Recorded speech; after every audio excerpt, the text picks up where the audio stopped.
with College Football on Tap, first show ever. You can follow me on Twitter at Bruno Oger. Chris? How's it going, guys? I am Chris White, college football fan, and you can find me on Twitter at the Gerbs or us at College Football on Tap. First show ever. Very excited to do this. We've been talking to the On Tap team for quite a while now about getting this show together, trying to do a national perspective on college football. Just from me and Chris, the reason why that we even came up with it was just me and Chris do this on a regular basis. And we're like, man, we might as well, put our opinions out there, talk to some other people about what we have, what we think, very big into our gambling aspects of things and just overall college football. We text all throughout the day and night about it. So here we are. And now we're going to talk with a bunch of people about what our thoughts are on everything going on in college football. Yeah, let's jump right into it.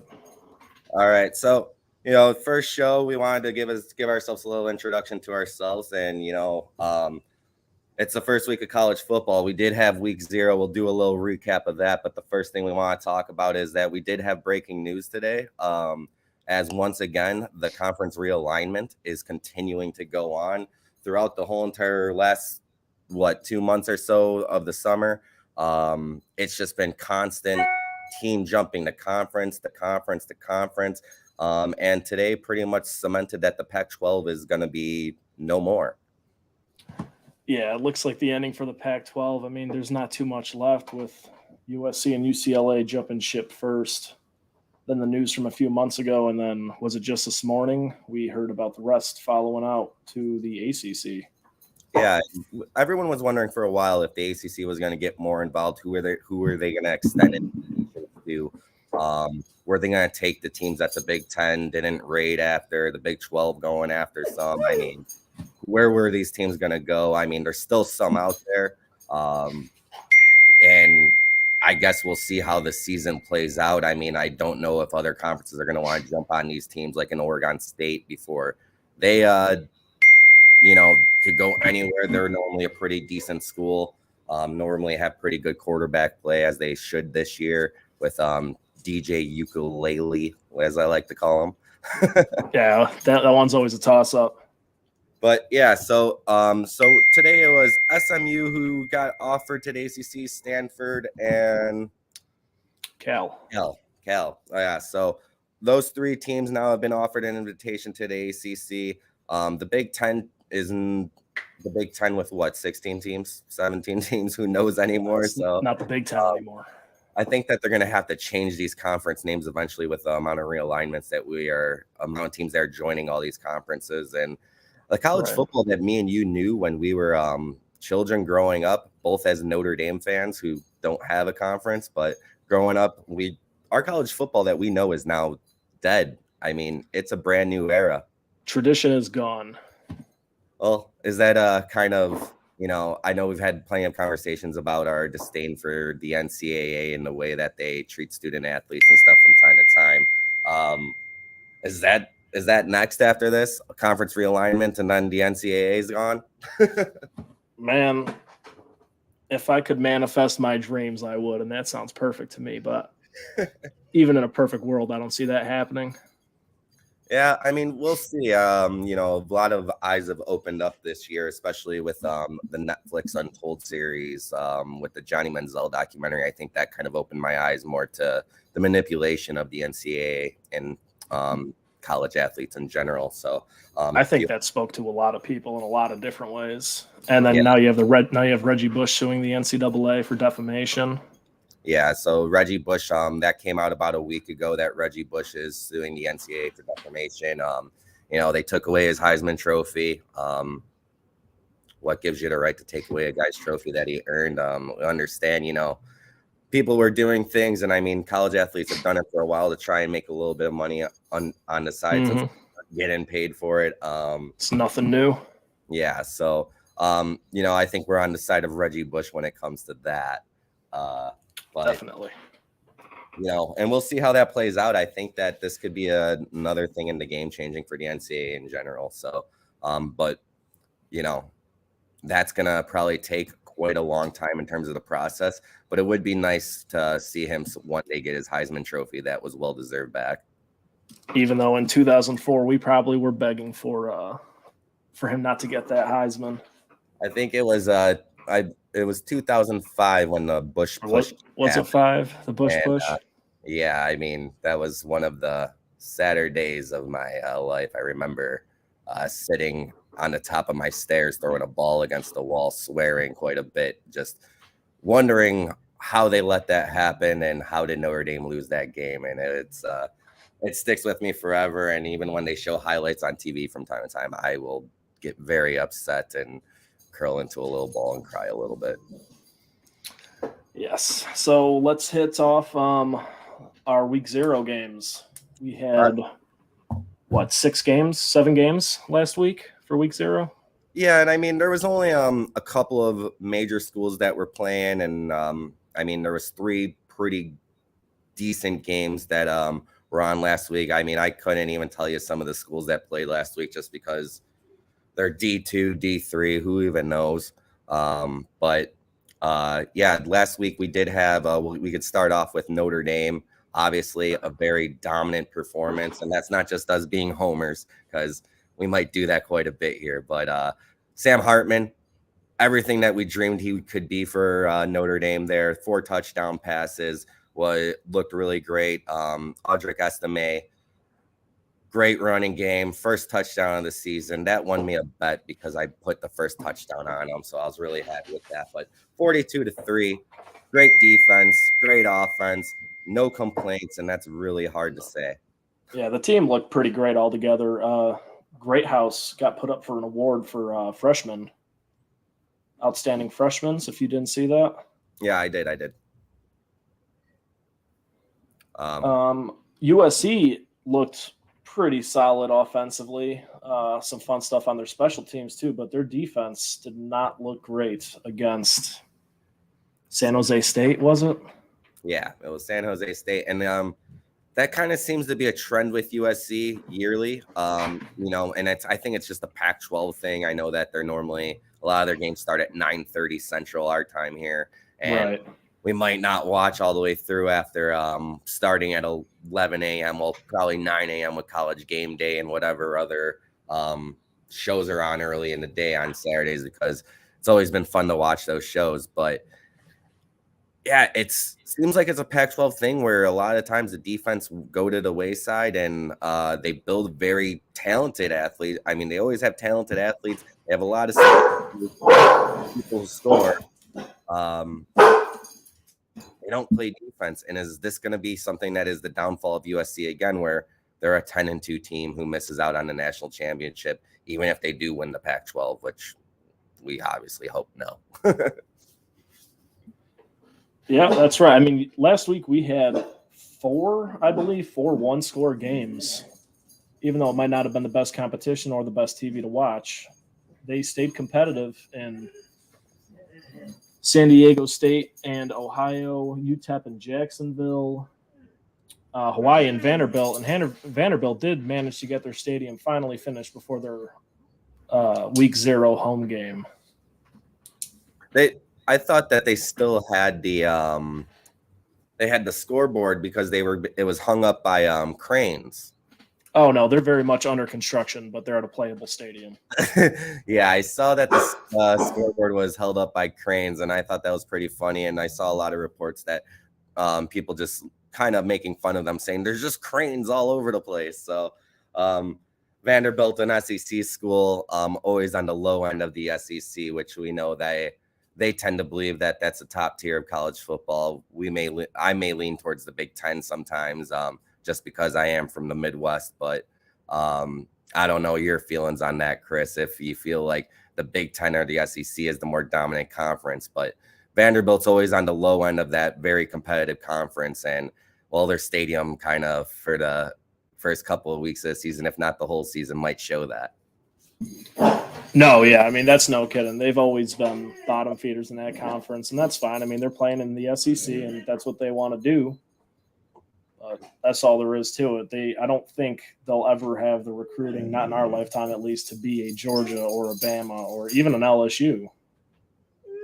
Yeah, it's doesn't seem like that's something that's really for them down the line. But yeah, Vanderbilt and Hawaii was a really good game. I know that Hawaii has another interesting matchup this week, so there might be. I know that a lot of betting trends were leaning on Hawaii this week after last week, them covering against Vanderbilt, which I did have that on my card. I also did have San Diego State on my card, so two covers there. Which was good to see that I was winning in week 0, because the first couple of weeks of the season, it's kind of a crapshoot. You don't really know a lot of these teams. A lot of these quarterbacks may be returning. A lot of their studs may be returning, but then the defensive side might be different. So it's very hard to bet the first couple of weeks, but I can say that I started off the year on a very positive note with that. No, yeah, I could totally understand. And as you know, I am not as big of a gambling guy as you. I like to dabble. How's it been with the new first down rule and over-unders? Have you touched any of that yet? Or are you going to wait a few weeks, kind of see how long gameplay speeds up? Or what was your thought process on that?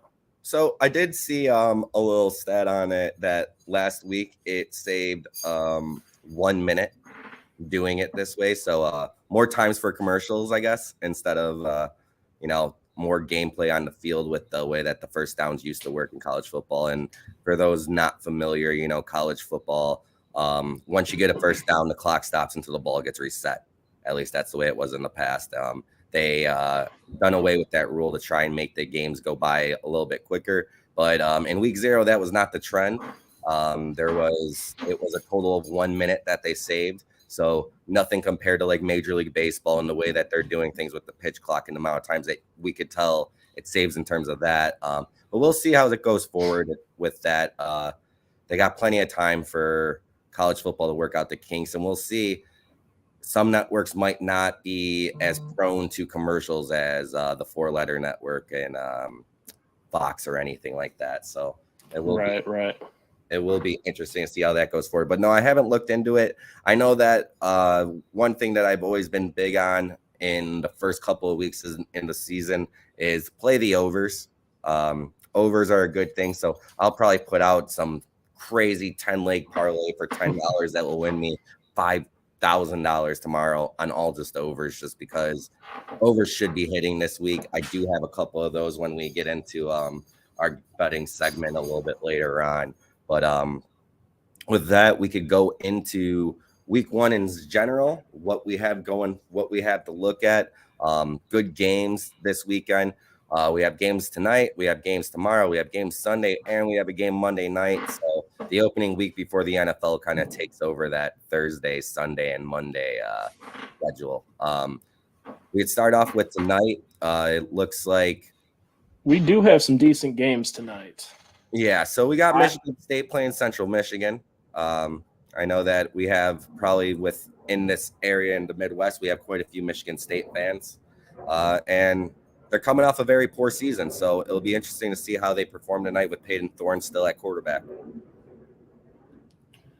Yeah, definitely. As you mentioned before, a lot of this is all Big Ten country around us and where we grew up and where we lived.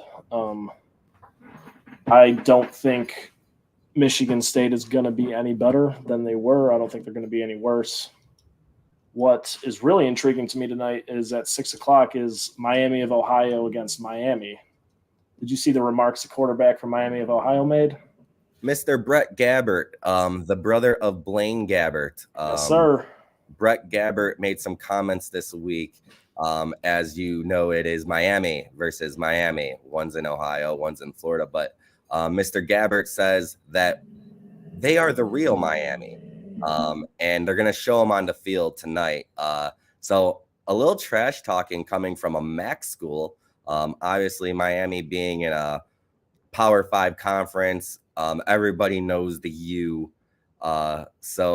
But I can't say everybody knows who Miami of Ohio is. Ben Roethlisberger, man, come on, everybody knows. That'll definitely be an over bet. What are we looking at? Over at 45.5, so 48-0 Miami of Florida. I honestly, getting into it later on today, I was gonna say, just because of the Brett Gabbert comments, I think that I'm just to have something to play tonight. I was gonna bet Miami, Ohio plus 16. I definitely like the over, and I could see it being a Miami, of Florida, actually with the blowout. But I'm hoping that Brett Gabbert actually has something to back up what he said. I mean,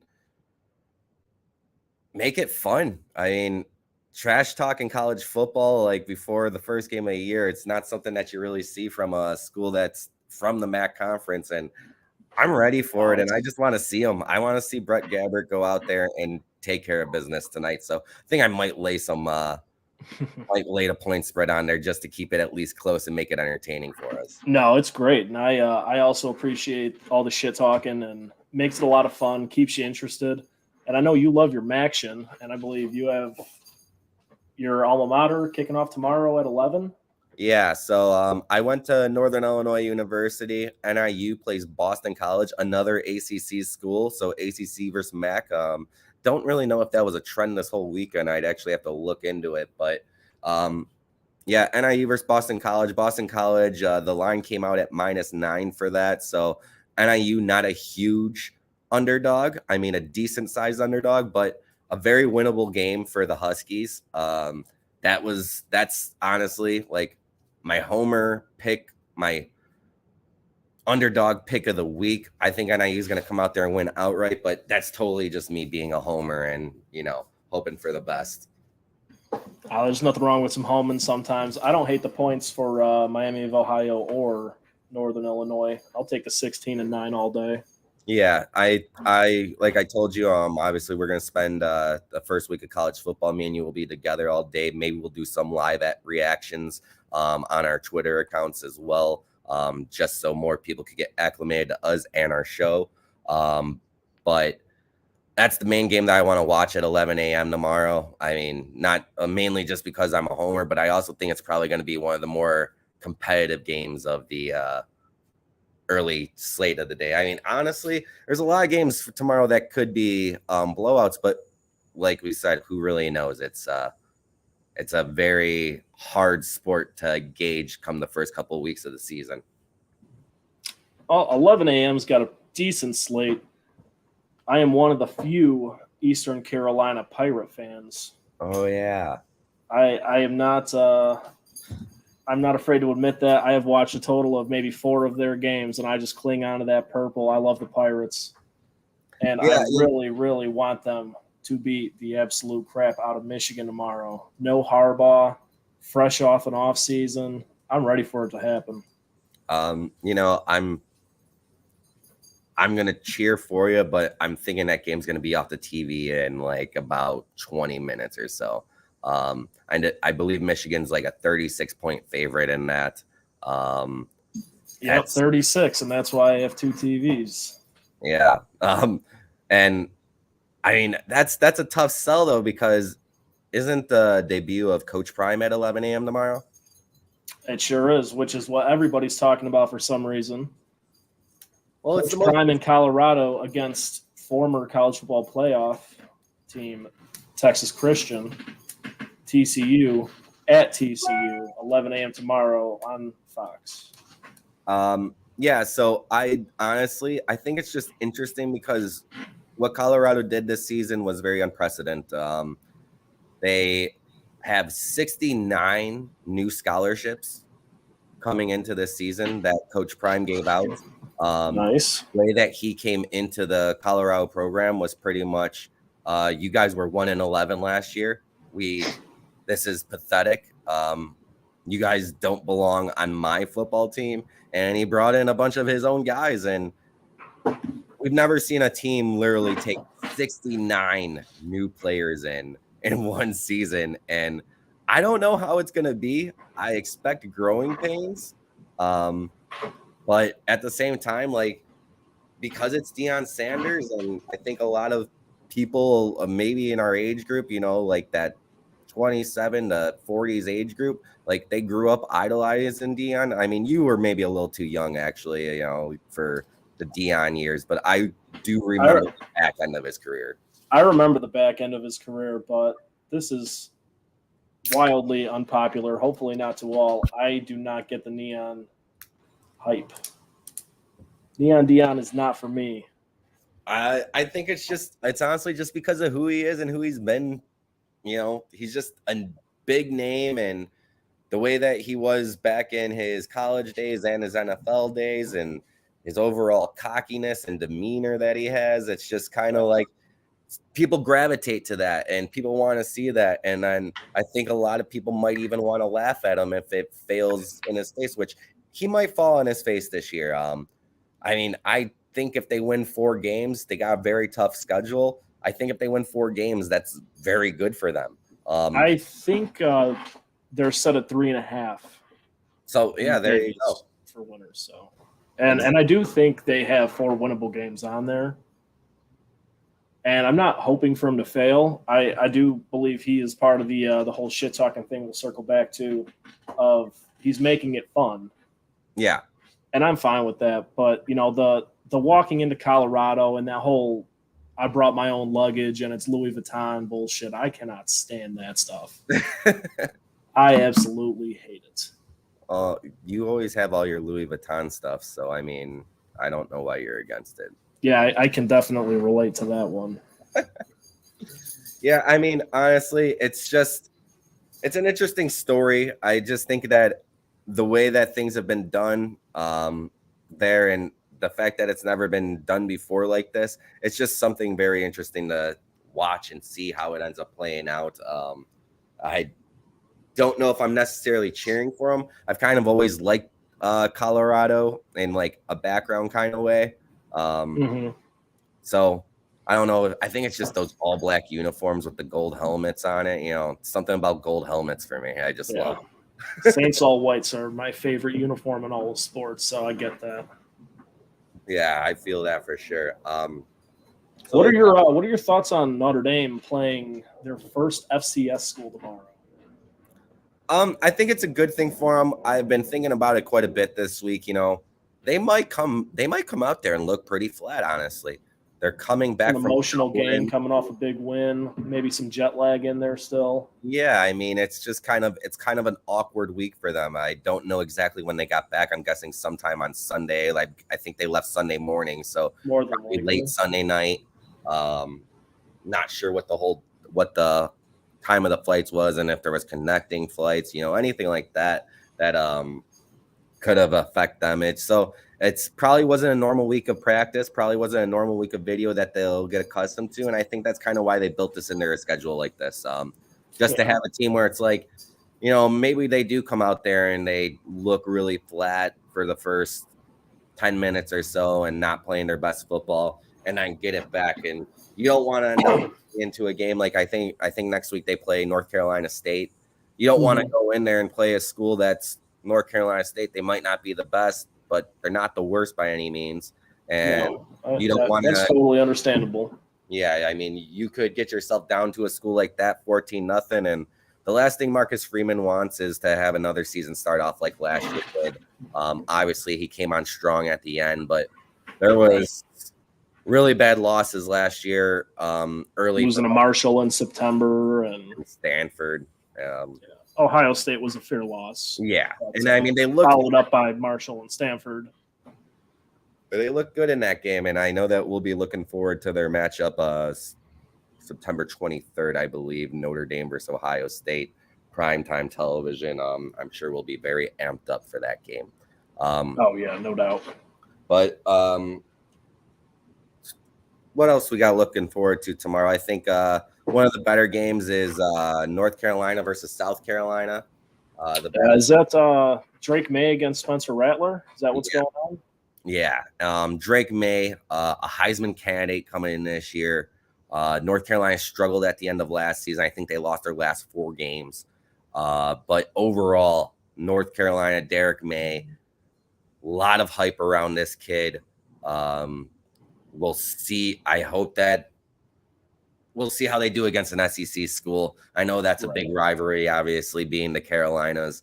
But overall, I think South Carolina lost a lot of their better defensemen from this last season, because I know South Carolina played very strong towards the end of last season. North Carolina's got a lot of returning starters on defense. So I think North Carolina is going to pull it out. I do have that on my sheet for betting for tomorrow. But I think North Carolina is going to pull it out. I think Derek May's the real deal. I think we're going to be very highly entertained by this matchup tomorrow night. So, but other than that, I mean, for the most part, there's a lot of games out there, a lot of Power 5 conferences against FCS schools, lower conference schools. We want to see upsets. That's what it's all about. We want that Michigan Appalachian State moment. That's what you're hoping for with East Carolina tomorrow. So we'll see. It's hard to get into it with week 1. We don't know what everybody's going to be, who they're going to show up to be. It starts to get a little bit easier for you after the first 3 weeks, and some of these teams start playing schools that are more at their competition. But week 1, a lot of teams want to ease into it, but teams that aren't easing into it, we got prime matchup on Sunday night, LSU versus Florida State, number 5 versus number 8. 6:30 at night. I know exactly where I'm going to be.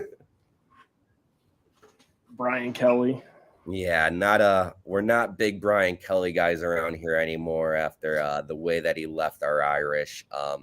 And honestly, probably going to hold that to heart for quite a while. I'm not necessarily mad about him leaving, more so as how he left. Yeah. I mean, that's just wrong. Yeah, I mean, he was there for over a decade and 11 years, 10 years, finishing his 10th season. Yeah, and he just left the team, didn't really have much to say to them, made it seem like he didn't care, and then he went and did some weird dances and stuff with guys that didn't even go to LSU. So I think Quinn Ewers was in one of those awkward videos. Now he's slinging the ball over at Texas. Yeah, I know that there was another one too, and it was just like, oh yeah, let's do this, and that really backfired on him.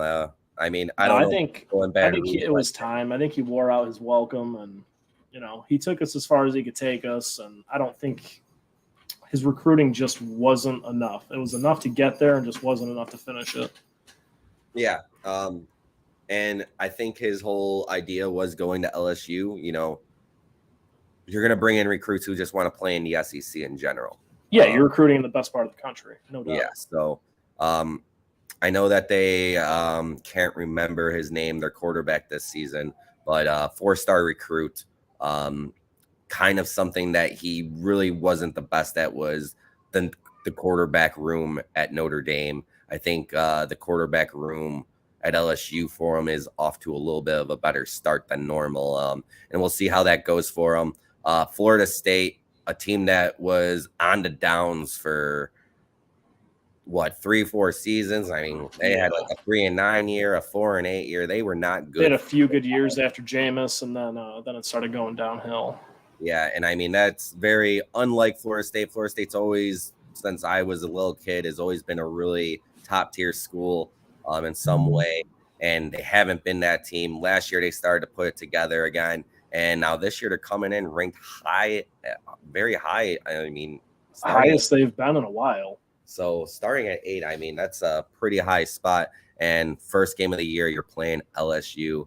I believe it is at home. So it's at Florida State with the over/under of 56.5. Oh, I'm going over. Like I said, it's a weekend. We're looking at a lot of slinging the ball and not so much defense. Yeah, I mean, it's going to be a high energy match. I mean, they're just going to go at it all day. 400 yards aside from each quarterback. I'm ready for it. I'm excited. It should be a very entertaining game. I'll actually be having to pay attention from my phone. I'll be at All Elite Wrestling's All Out that night. So, unfortunately, I will miss the prime matchup getting to watch it, but I will definitely be keeping tabs. I'm sure I'll be texting you during it, seeing how it's going. But, yeah, very excited for that matchup.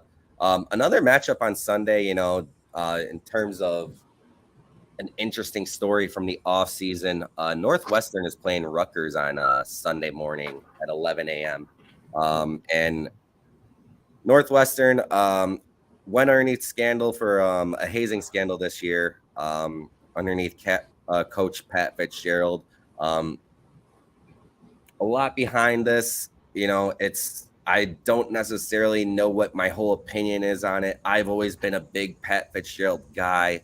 I heard so many different stories, and a lot of it doesn't seem to point that Pat Fitzgerald was there for any of it, but did he know about it? I don't know. And it's just, he's gone now, and Northwestern has to come into the year with a very bad look, I guess. I don't know if that's the right way to put it, but it's not looking great for the Wildcats coming into a year, and they come in to go play Rutgers at Rutgers, 6.5-point dogs. So very just interesting matchup in terms of just seeing how this team from Northwestern, these students from Northwestern, how these guys all come together and play. Can they rebound from a terrible last season without Coach Pat Fitzgerald there? Is there going to be other distractions? Is this going to be just a bad idea in general that they're even playing football? I mean, Pat was their guy. He's a player's coach if you ever seen one before. But that runs. I'm thinking it runs a lot deeper because I'm hearing about baseball coaches at Northwestern getting fired too. Yeah. So I'm thinking it's something the athletic board was trying to keep quiet, and they had to make an example, and they sure did. Yeah, the baseball coach there, he was the head coach at Army, had a lot of issues at Army beforehand, but he turned that Army team into like a 38-13 team. And then he went over to Northwestern, and within one season, the culture was just in disarray, apparently. So I just, it's all messed up at Northwestern. I don't know how the athletic director still has a job.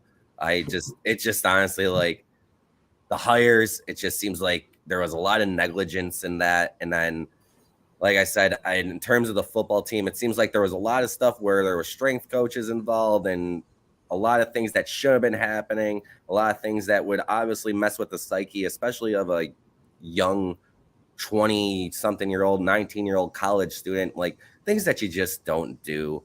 The old school way of college football is gone in terms of the hazing, but I think that hazing in general was never pushed to the limits that it got until probably the internet era, just as a lot of things. But yeah, just ugly situation there, but it's going to be something to keep an eye on Sunday, just to see how that team responds, see if they even look semi-decent. Like, is 6.5 okay? Like, is Rutgers going to beat them by 20?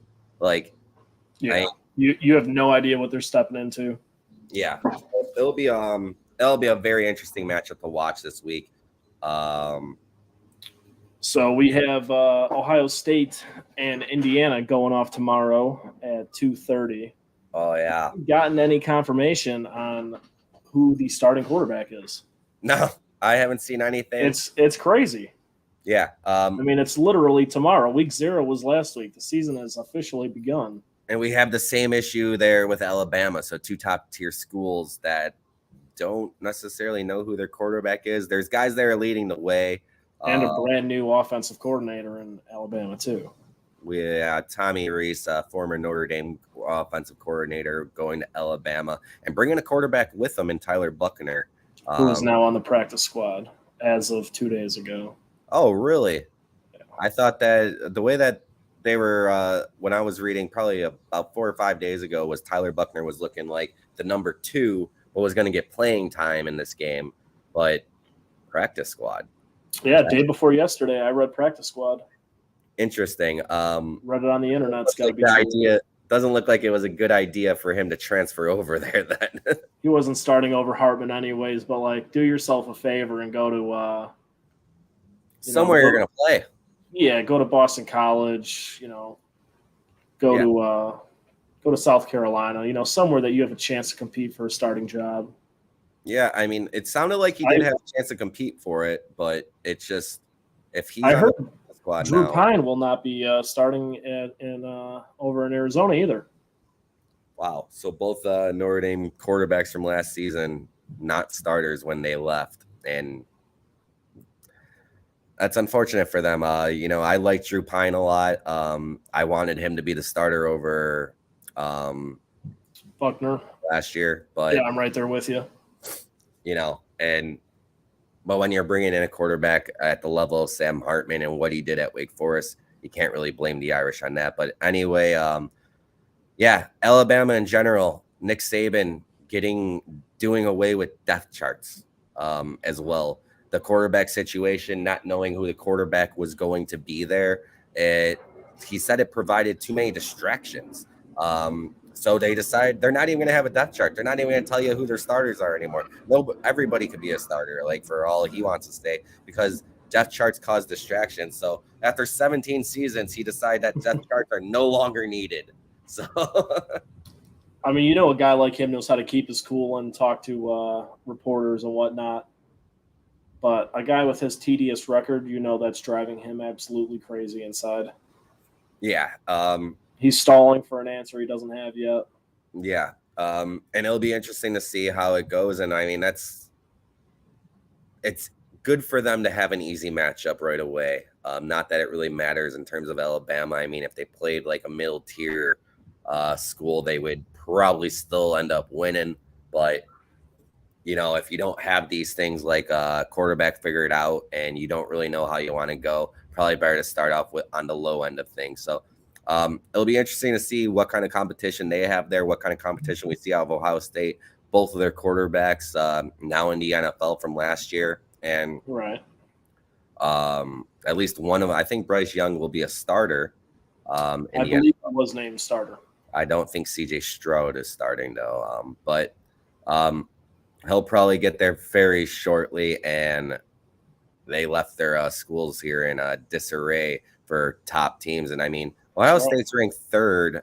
Alabama is ranked 4th. 4th. Michigan in 2.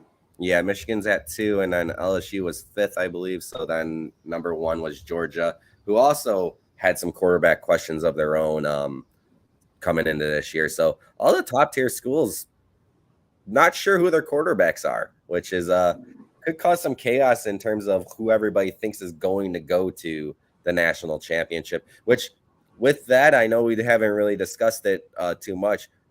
Do you have a national championship pick? No. This is something I've thought about way too much, and I'm at a dead end with the Final Four. Like watching guys on TV and reading articles, and everybody's different. And honestly, I think I claim I don't know it because I don't want to say it. I think it's Georgia again, right off the bat. Yeah, and I mean that's what you kind of gotta go with. Back-to-back champs. Going for a 3rd straight, very tough to do, but in any sport, 3's hard.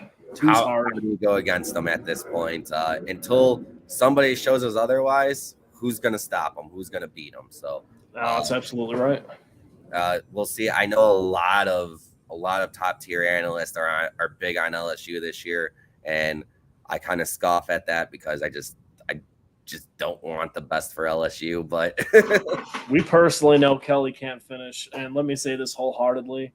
I hope LSU goes over for quite some time in the foreseeable future. Yeah, definitely. I'm not petty whatsoever, for the record. I'm very petty. So I definitely agree. But any other matchups that you're really looking into for week 1, or do you want to go into the best picks for gambling this week? No, I mean I've been over here looking at lineups, just playing my favorite game, which community college is the SEC playing this week. But besides for 2 of your top 5s, it seems like some pretty decent matchups. Yeah.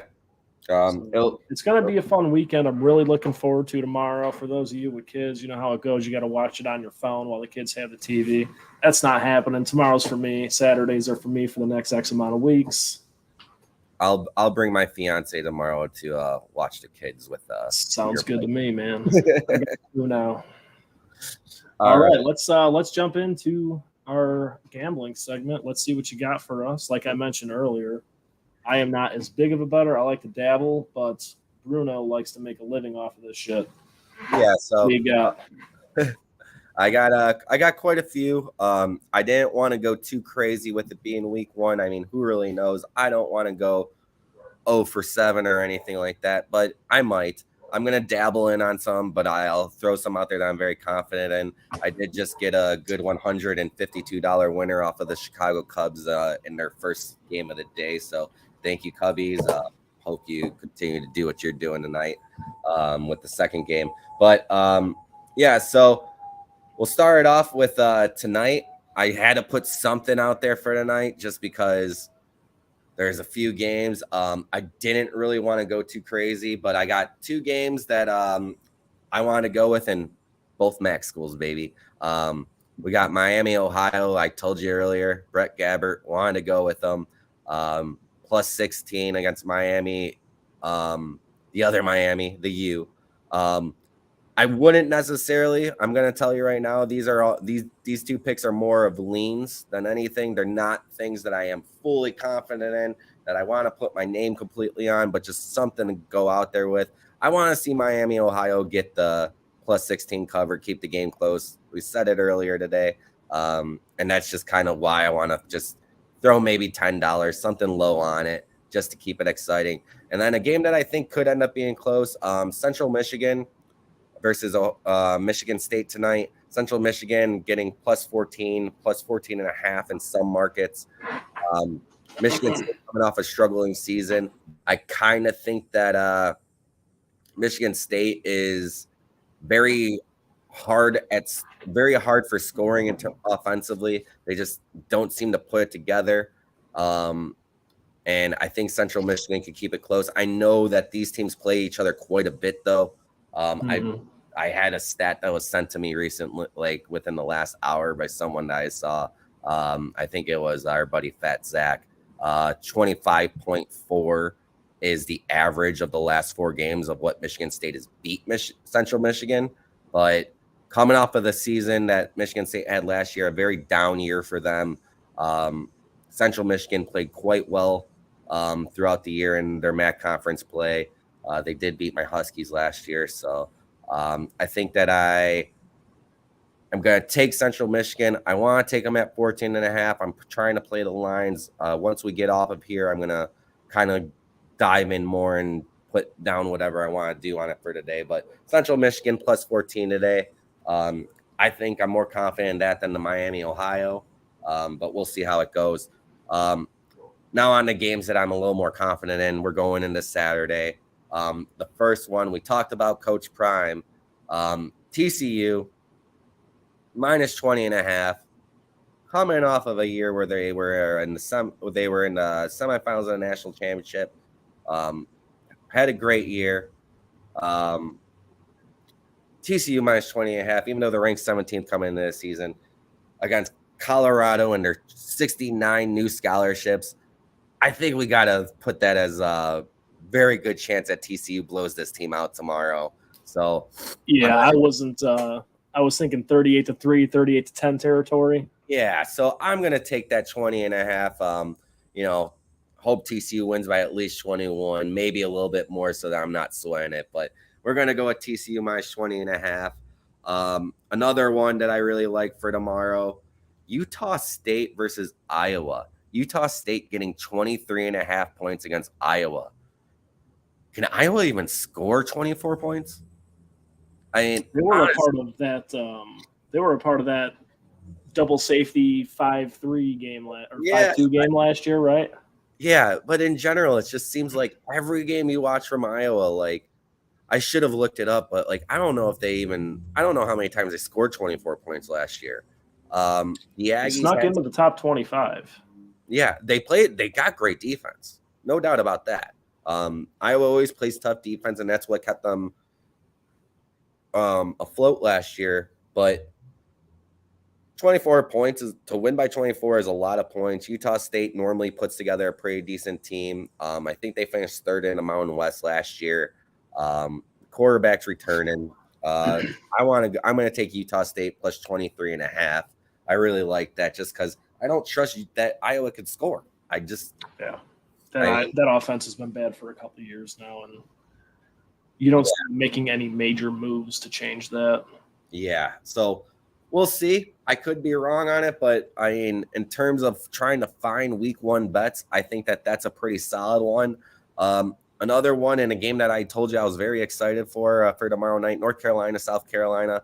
I'm going to take 2 bets in this. I'm taking North Carolina minus 2.5 against South Carolina with May at quarterback, and then I'm taking the over 64 right now. I think that North Carolina is going to cover that.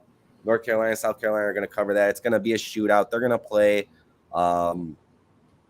going to be a long ball game tomorrow. Yeah, sure. I mean, they are going to go at it. And if it goes under, it might be something where, like you mentioned earlier, we talk about those trends in terms of what the first down rule is actually affecting in terms of over and unders in terms of college football. So, but I think that one's going to go over. I don't think it's going to be a very defensive matchup. Got 2 quarterbacks who know how to sling it. It's going to be a fun game to watch. So North Carolina minus 2.5, and we're going to take the over.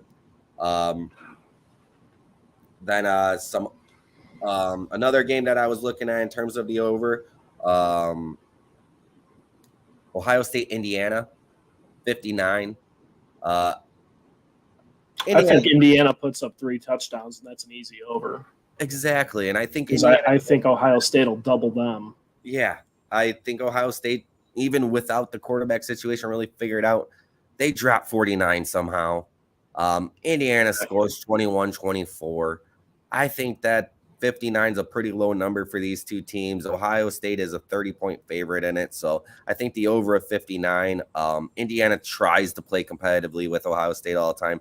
Sucks having to come into a year with having to play a conference game against Ohio State. But I think that we see some sloppy defense. Indiana is going to come out there with a couple of drives early, I hope, where they move the ball on Ohio State before Ohio State puts their foot down on them. So I'm going to go with the over in that. And then we got Boise State versus Washington tomorrow. I thought about taking the Boise State spread, but not too confident in it. What are they getting? I believe that it was 14.5.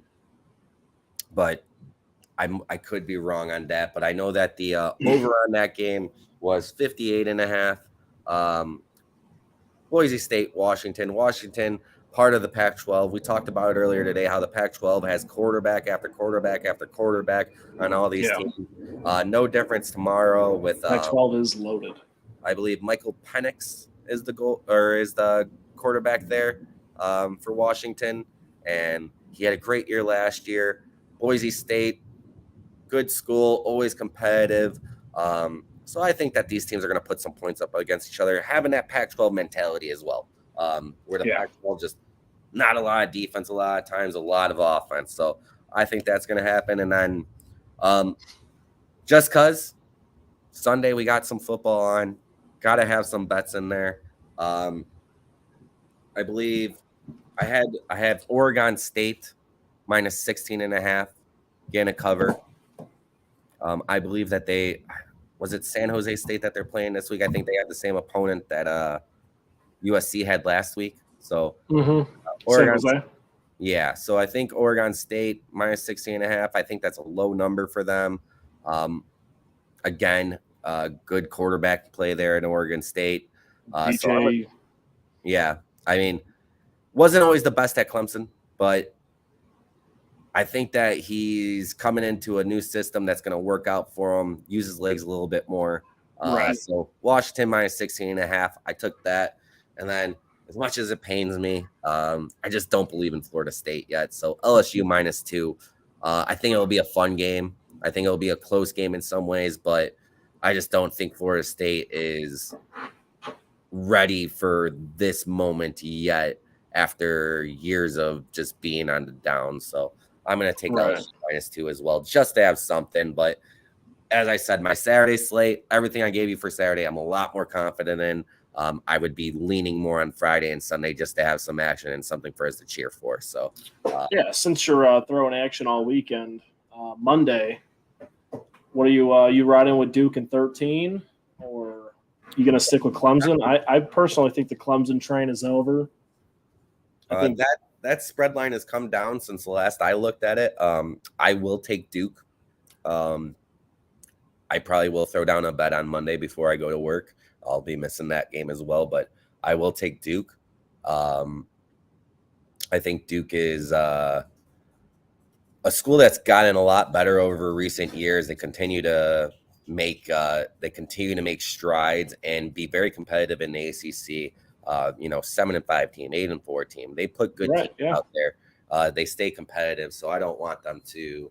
So I don't think that with the way Clemson's been going, Clemson's not the same school like you mentioned. They're on a downfall, and we'll see if that continues. I mean, hopefully it does. In terms of Notre Dame has to play them later on this year, so maybe we do. I personally just love watching, the top 10 get knocked out and replaced year after year. It gets dry when it's the same teams every year, and this is always good for the sport. Good for Saturdays. I mean, we've been watching Alabama at the top for so long. It's just like, man, we kind of have thought, like, what will happen when Nick Saban actually goes away? Right. I mean, will this all end when Saban goes away, or is Saban gonna get it to the point where he runs it into the ground? I mean, I can see Saban going west and hitting up USC one day, but that's another story for a different day. God. Yeah, it's a terrifying thought. Yeah, so that's what I got in terms of wrapping up the gambling segment. If you really want something good to bet on, you could ride with me, East Carolina Pirates, taking 36 against Michigan. I may or may not hammer it. Depends how good I get. But, I'm looking forward to it. I always enjoy watching the Pirates first Saturday of the year, so I may stay away from it just because you are just so heavy on East Carolina, man. You're going to be upset you didn't take the money line after I just put money on the spread. What's the money line, like plus 1,400? It's got to be pretty good. I don't know right now, but it's up there. It's got to be. Well, we'll see how that goes. We'll recap all throughout the day. And you can follow me on Twitter again at Bruno Oger. I'll put everything that I throw out there tomorrow. I will do some degenerate gambling. I will put some crazy parlays together. I will try to win 10K somehow. Hopefully it works out. We'll see. But I am going to do everything. I am going to continue to look. I mean, I had a hard time. I looked for tried finding matchups that I like, tried finding overs and stuff that I like for a good 7 hours this whole week. And I'm finalized some stuff today. It was really tough, and it'll probably be tough for the first couple of weeks, but it'll get easier as we go. Yeah, after those first couple of weeks, I mean, we're going to be prime winners all the time, and I'm hoping that we start off really strong, just like I did last week with week 0. So, all right, we'll wrap it up here. This has been College Football on Tap by On Tap Sportsnet, and we'll check back in next week. Enjoy your weekends. All right, have a good one. See you all most likely on Monday.